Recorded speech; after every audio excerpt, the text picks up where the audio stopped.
Hi, this is Mr. Mullaney. This is a lesson recap of our lesson about Nazi propaganda and the annexation of Austria. This deck of slides was prepared by the Stanford History Education Group. Love their materials. We use the deck of slides. We also use some of their documents and questions in our lesson in class. I have tinkered with the deck of slides just a little bit. All right, let's set it up with the Treaty of Versailles. And we've gone over this, but this is very, very important. You have to understand this. So there's the German delegation at Versailles. And little did these men know, these men are going to be loathed throughout Germany shortly thereafter. So under the treaty, Germany cedes. Cede is a fancy verb for gives up significant amounts of land, including Alsace and Lorraine, which go to France. Who cares? Well, anyone who gets the mineral rights to what's in Alsace and Lorraine certainly does. Is a mineral-rich area, and the Germans not happy to be forced to give it up.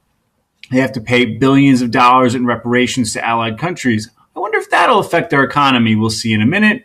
And they had to keep a small military. I think the cap was about 100,000 soldiers, and they had to demilitarize the Rhineland, an area, basically the area of Germany bordering France and Netherlands and Belgium. Okay. So Germany's economic collapse. Yep, it was really, really bad. Here's German marks being used as wallpaper because they're more valuable. We've already read instances where people would have to bring wheelbarrows full of marks just to pay for groceries because the mark became so worthless. All right, so Germans are angry about it. The economy collapses. In the United States, there's the Roaring '20s. There's no Roaring '20s in Germany, in Weimar Germany. It just goes very, very poorly. And Germans begin to look for a leader who could restore Germany to its former glory. Remember, from the Franco-Prussian War to the beginning of World War I, Germany is probably the most prominent country in Europe. For European affairs, it's the dominant player. For world affairs, it's still England. But for European affairs, it is definitely Germany. And that goes by the wayside with the Treaty of Versailles. So the annexation of Austria, Hitler becomes chancellor in 1933. He immediately sets out to challenge the Versailles Treaty.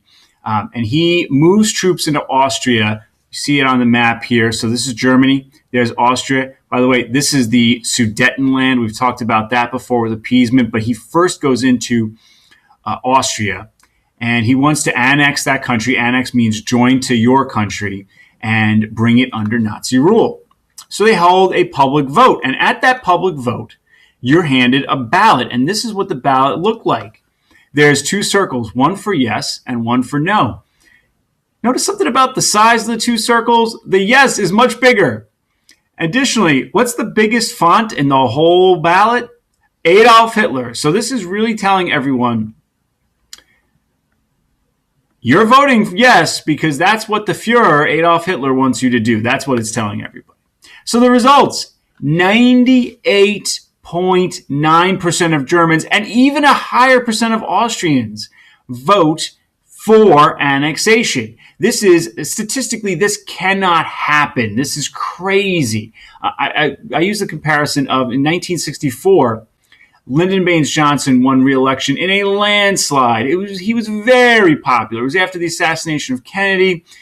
Lyndon Johnson had a lot of popular goodwill. And even he didn't get 2/3 of the vote. He got less than that. So Barry Goldwater, the man who lost to him, almost received 2 out of every 5%. Or two out of every 5 voters, or 4 out of every 10. He got under 40%. He didn't get 0.29%. This is crazy. So even given this unpopularity of the treaty, these numbers are crazy. To have 98, 99% in any election ever is unheard of. So this has led historians to closely examine the tactics of Nazi leaders that they used to ensure their desired result on this referendum. We then watch a great video from Reason TV about an exhibit at the Holocaust Museum in Washington, D.C. about Nazi propaganda, about how everything was calculated, how the color red was meant to bring out emotions. That's what motivated people to go to the beer halls to listen to Hitler and the other leaders speak. They are always talking about the word freedom. The Nazis don't offer freedom, but they use it. They use all sorts of imagery to indict Jews, to make Jews out to be this horrible race of people who are behind Versailles, who are behind atrocities in the Soviet Union. There's one poster they showed us where there's a Jewish man who has gold coins in one hand, and he's got the Soviet iron sickle in the other. So both a capitalist and a communist. That's nonsensical, but people bought it. All right. So one last thing, I wanted to show you guys this picture. Not everyone went along. So this is believed, there's pretty sure this is a picture of August Landmesser. He was a man who married a Jewish woman. He was German. So he did not like the Nazis. This is him at a plant that he worked at as they're launching a ship. And everybody's giving the Heil Hitler salute but him, and he's got his arms crossed. That's an impressive display of bravery and of courage right there. He and his wife both sent to concentration camps and both killed. The Nuremberg laws made their marriage illegal. And so the historical question that we investigated was, how did the Nazi Party convince 99% of Germans and Austrians to support the annexation of Austria? It's amazing stuff. And I had a great teacher in high school. He's an English teacher, Mr. Belfiore. And he said to just assume that the Germans were crazy gives us way too much credit. To just assume that this could never happen anywhere else gives us way too much credit. And that's why it's really important to study this stuff. So that's our recap of our lesson about Nazi propaganda and the annexation of Austria. Thanks for watching.